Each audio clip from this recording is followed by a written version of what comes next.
lovely people. Welcome to my May TBR. Sophie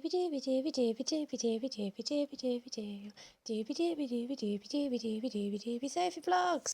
Before I dive in, I just wanted to say thank you so much to everyone who left really kind and lovely comments on my previous video.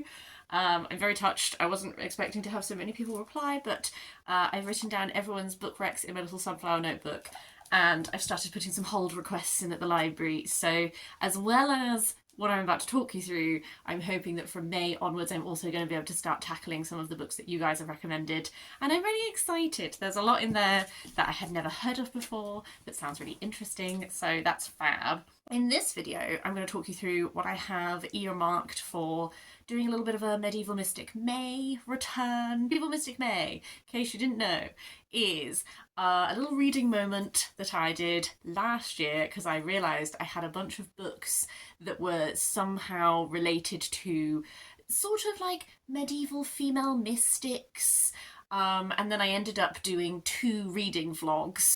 Reading vlog 1, I went to some interesting historic places, and then reading vlog 2 was when I was in Switzerland. So I look back on that as like one of my little like reading highlights of the year. Since then, I've discovered a lot more books that I think also kind of fulfill the Medieval Mystic May vibe. I'm really hoping to be able to fit in some day trips. We'll see how it goes, but even if they're a bit more low-key, hopefully I can go to some interesting historic places again. I have largely drawn on my library for this year's Medieval Mystic May, and I've also been a little bit more wobbly with what qualifies. I put in a bunch of holes on my library, and I was like, the library gods will decide what we read. The library gods really came through for me. I'm going to stop waffling. I'm going to tell you what we're doing. So the first book that's from my own TBR that I'm definitely reading, this is one of my 26 for 26 books, and this is On Mysticism by Simon Critchley, The Experience of Ecstasy. Why I'm so interested in this one is that it begins with stuff like medieval mystics, but it comes up to modern day, and it looks at figures like Nick Cave and sort of contemporary songwriters and this kind of thing, and is really exploring like this idea of mysticism and how mysticism might still exist now. So that's what I find really intriguing about this one, and this is definitely like a top priority. Books that I've got out of the library.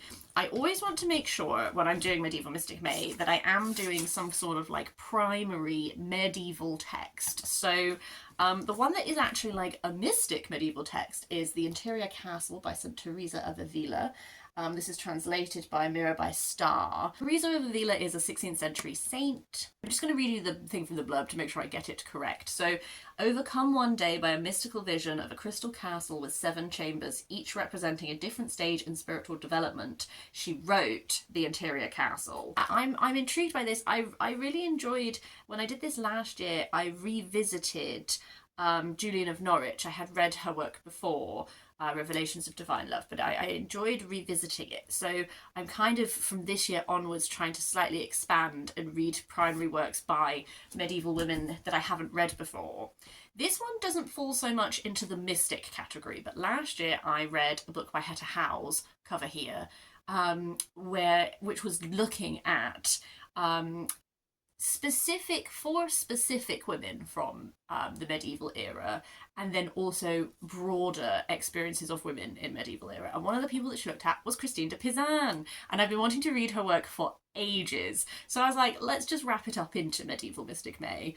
Christine de Pizan was a courtly woman in like late 1300s, early 1400s in France, and this is like her text that she's written. It's like an allegorical city where she is exploring like the virtues of women. And what I really enjoyed about Hetta Howes learning more about Christine de Pizan was the way in which that for its time this was a very radical like look at like women have virtues, women are not inherently terrible, like all of that kind of thing. So I've been wanting to read this for a long time anyway, and I thought that this would be a lovely like tie-in. For non-fiction, and then I'll talk about the rest of my fiction. For a non-fic, I've picked up Pilgrimage, Journeys of Meaning by Peter Stanford. This is, I feel like Pilgrimage sort of ties into like this sort of moment that I'm looking at.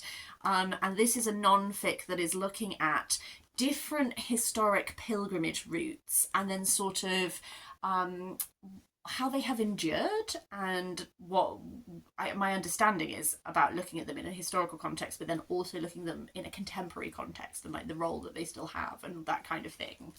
And then to move on to my fiction, I'm going to prioritise the 2 books I have out from the library, but I do have 2 books as well that I might try and squeeze in or not, depending how the month goes. So The Anchoress by Robyn Cadwallader is, so an Anchoress is a holy woman. They sort of get blocked in. That was me bricking someone into a room.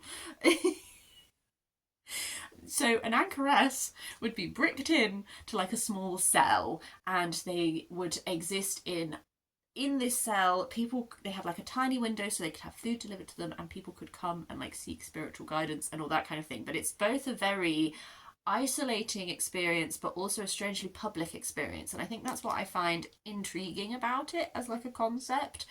Julian of Norwich was an anchoress. This is fiction. This is set in 1255, and we're following someone who, this 17-year-old girl who chooses to become an anchoress. And then there's an intriguing final sentence that says, "But soon it is clear that even the thick, unforgiving walls of her cell cannot keep danger away." So I'm intrigued about this one. And then the final library one that I have is Cuddy by Benjamin Myers. I've never read a Benjamin Myers, but there are a few of his works that I'm interested in, and Kerry from Kerry Books recommended The Offing in my last video as one to read, so I've also added that to my library wish list. This is a fictionalised account of the life of St Cuthbert. St Cuthbert, I swear, has something in... I'm from the West Country, sort of Bristol, Somerset kind of area. I swear there's something St Cuthberty. My partner knows a lot about saints, and often we do historical day trips and then he tells me facts about saints, and I feel like I've been somewhere that has a St Cuthbert connection. Maybe it's just the St Cuthbert cross that I'm thinking of, I don't know. Another thing I think that sounds so interesting about this is it says that it's incorporating poetry, prose, play, diary and real historical accounts, and I absolutely love fiction that plays around with form and all that kind of thing. So this one I don't know too much more about other than St Cuthbert, so I'm very excited. The 2 that I might try and squeeze in, or not if I feel that I've really gone too hard on this, like I get a bit antsy like if I read too much of the same thing, so these might get put back into my rotation for another time. But I do have The Name of the Rose by Umberto Eco, which is another one of my 26 and 26 that I keep saying I'm really excited to read, and then because I'm so excited to read it I keep being like, I have to wait for the perfect moment.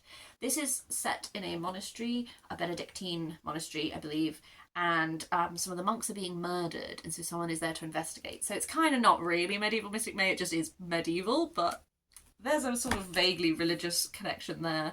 And then finally I have I, Julian by Claire Gilbert, which is a fiction interaction with Julian of Norwich, my babe.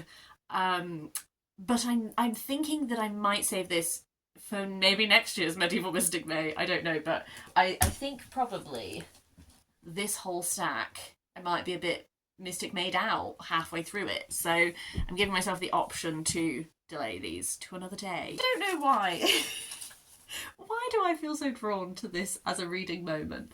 I think I love the medieval era. I always have since I was a very small child. I think there is something about, as someone who's not religious, I find people's interaction with their faith really interesting, because it's something that I almost wish I felt more of. I sort of float around in a bit of like an undefined sphere.